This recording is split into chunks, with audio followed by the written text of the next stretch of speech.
Токар дегеніміз кім? Бұл көштің басына тек ер азаматтар ғана қызмет етеді. Әрине, қазіргі таңда ондай жұмыс орнында көбісі қыз баласын елестете алмайды. Бірақ та қыз баласының қызығушылығы мен өзіне деген сенімділігі артып тұрса, неге маман болмасқа?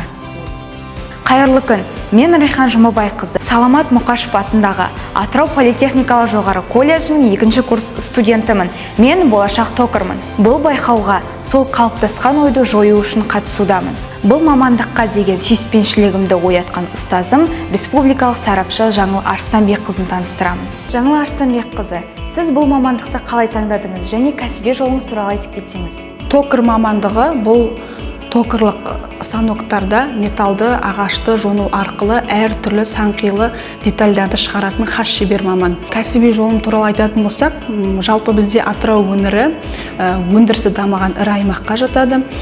Жалпы еңбек нарығын зерттей келе, саралай келе, бұл өнеркәсіптерге чпу станогын білетін слесарьлар мен токарлардың жетпейтіндігіне көзім жетті. Сол кезде менде нақты бір мақсат пайда болды, яғни сол жетіспеушілікті менің студенттерім толықтыру керек деген. Қазірде ол мақсатқа біз кішігірім қадамдармен жетіп келе жатырмыз.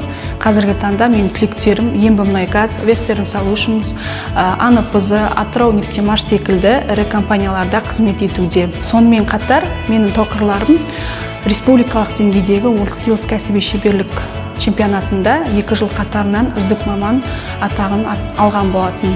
Және де өзімде сол салада бас эксперттің орынбасар деңгейіне дейін жеттім. Қазіргі таңда 2-ші курстан бастап чпу станогын білетін мамандарды даярлау үстіндемін. Компрессордың шуы, май қолдар, инструменттің металды жонып жатқан кездегі процесі, киімге сіңген майдың иісі және соңында сызба бойынша дәл-дәл шыққан детальға қарап тамсану, бұның барлығы маған қуаныш сыйлайды. Сол қуанышты, сүйіспеншілікті мейлінше студенттеріме артқым келеді. Себебі тек жай ғана жұмыс жасап қана қоймай, оған біз махаббатты қосатын болсақ, біз ойлағаннан да керемет дүниелер шығады.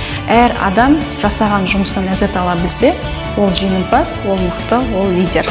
Әрине, әйел адам болғасын, арасында құралдарды бекіту, ажырату кезінде қолдың күші жетпей қалатын кездер болады. Бірақ әйел адамның 40 жаны бар дегенде, әйтеуір бір амалын табамыз. Қашанда бұл токар мамандығына жетіспеушілік болған.